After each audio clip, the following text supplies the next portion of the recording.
केंद्र ने tax slab बदला, प्रदेश में कर्मी नाखुश। एटीसी में बदलाव न होने से जताई नाराजगी। भविष्य में 1.5 लाख की छूट को भी खत्म करने की जता रहे आशंका। केंद्र सरकार ने भले ही टैक्स स्लैब में बदलाव किया हो, लेकिन बजट में टकटकी लगाए हिमाचल के कर्मचारी ज्यादा खुश नहीं है। भविष्य की संभावनाओं की चिंता बुधवार को कर्मचारी संगठनों के माथे पर झलकती नजर आई। केंद्र सरकार ने टैक्स स्लैब में रिजीम 2 को लॉन्च किया है और इसमें आयकर दायरे को 5 भागों में बांटा गया है। इसमें शून्य आयकर के लिए 3 लाख की सीमा निर्धारित हुई है। इस सीमा से कर्मचारी जरूर आंशिक राहत महसूस कर रहे हैं। दरअसल प्रदेश में तृतीय श्रेणी तक के कर्मचारी पूर्व में तय 2.5 लाख के दायरे में आ रहे थे। उन्हें टैक्स में राहत के लिए एटीसी के तहत 1.5 लाख तक की छूट मिल रही थी, लेकिन इसके लिए तमाम तरह के प्रमाण प्रस्तुत करने के आदेश कर्मचारी को रहते थे। आयकर में एटीसी के तहत जीवन बीमा, mutual fund, PPF, EPF, FD और एनपीएस, सुकन्या समृद्धि योजना, ट्यूशन फीस और होम लोन में अब तक की छूट मिलती रही है। हालांकि अब कर्मचारी एटीसी को लेकर विरोधाभास में है। कर्मचारियों ने केंद्र सरकार के एटीसी को खत्म करने की तरफ पहला कदम बताया, जबकि कुछ कर्मचारी संगठन एटीसी के तहत मिलने वाली छूट में कोई बदलाव न होने से नाराज है।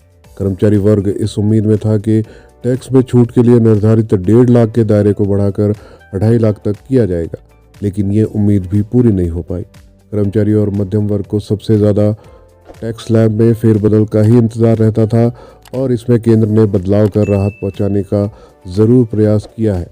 बिजली बोर्ड कर्मचारी यूनियन के प्रदेश महासचिव हीरालाल वर्मा ने कहा कि आयकर अधिनियम एटीसी के तहत 1.5 लाख रुपए तक की छूट के लिए आवेदन किया जा सकता था।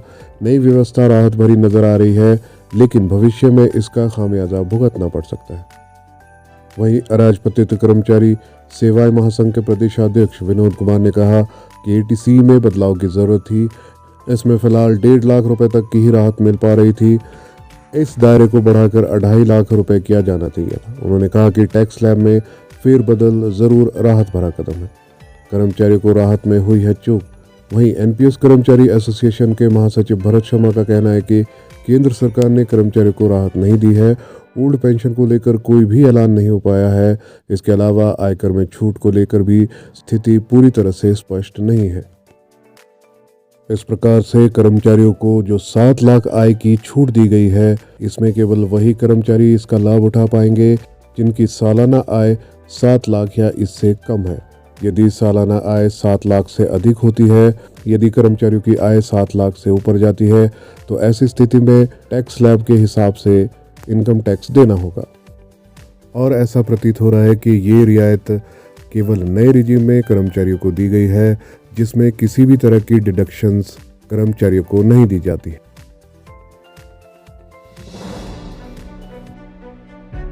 इसी तरह की जानकारी और लेटेस्ट अपडेट्स के लिए डीजी हिमाचल को सब्सक्राइब करना ना भूलें और वीडियो को लाइक और शेयर जरूर करें। यदि आपके कोई सुझाव है या सवाल है तो हमें कमेंट सेक्शन में जरूर लिखें।